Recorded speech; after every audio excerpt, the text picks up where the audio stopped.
Here, and I am on Apple.com, as you can see.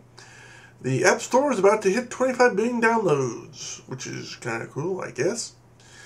But what I like to do from time to time is just imagine I have lots of money. Pretend I'm rich. Or if I'm not rich, I have a lot more money than I have now. What I like to do is go to Apple.com, click on the Mac thing, and look at some of the computers I wish I could afford to buy. I love my iMac, but it's a 2006 model. This is 2012. It's a 6-year-old computer. And I'd like to buy, bigger screen, faster hard drive, faster processor, bigger, the whole. I'd like to buy something new and better, basically. Now, I've already shown you what I would do if I could afford a Mac Pro, but this, the other two computers, if I or a MacBook Pro. Now, I normally would choose the iMac because I don't really do a lot of mobile computing. I just like to have my computer at my desk. But from time to time, I thought, it might be nice to have a MacBook Pro. And if I can afford a MacBook Pro, what would I get? Well, here we go. I'll show you what we would get if I had a MacBook, if I can afford to get a MacBook Pro. I can't right now.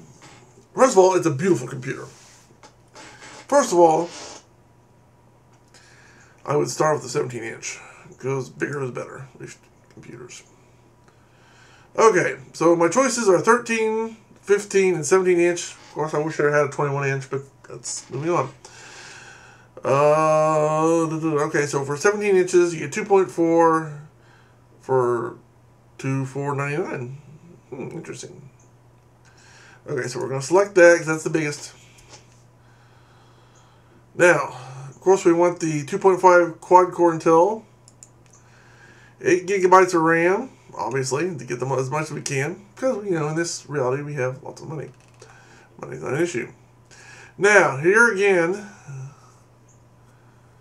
let's see, we've got choices of hard drives.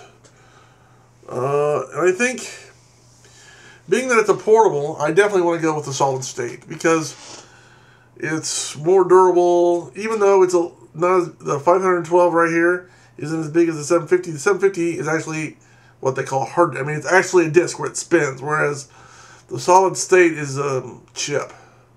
So we're definitely, in the PowerBook, I'm definitely going to go with, even though it's a little bit smaller as far as what it'll hold, it is a lot faster though. So I'm going to choose speed and durability over capacity, definitely on this one. Display, okay, now I don't know how everybody else is, but I like the anti-glare, so I'm going to go with the anti-glare. I don't like the glossy. I prefer the anti-glare.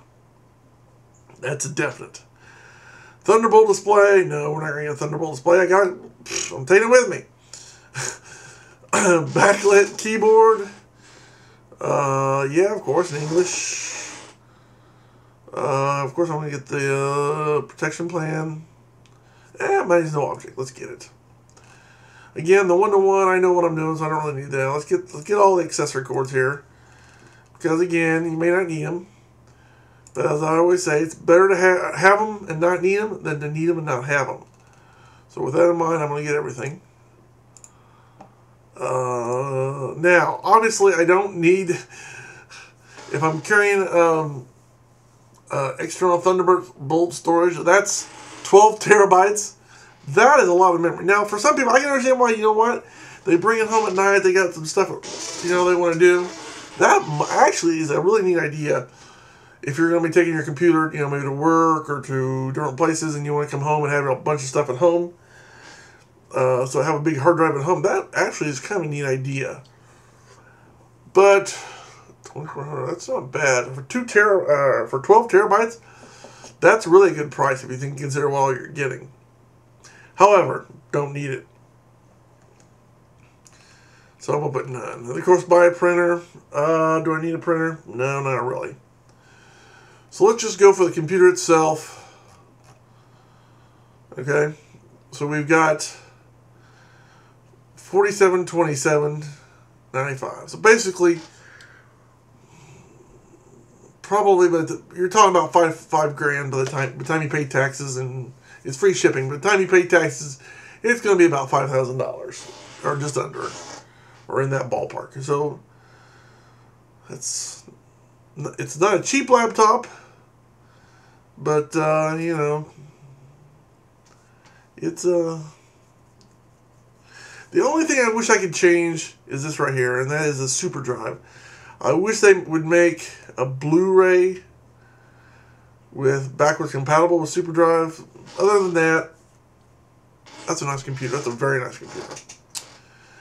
So there you have it. What I would do, how I would configure my MacBook 17-inch MacBook Pro if I had money to blow, which right now I don't. So until next time, I'm Ronald saying thanks for watching. Have a good day, and may God bless you.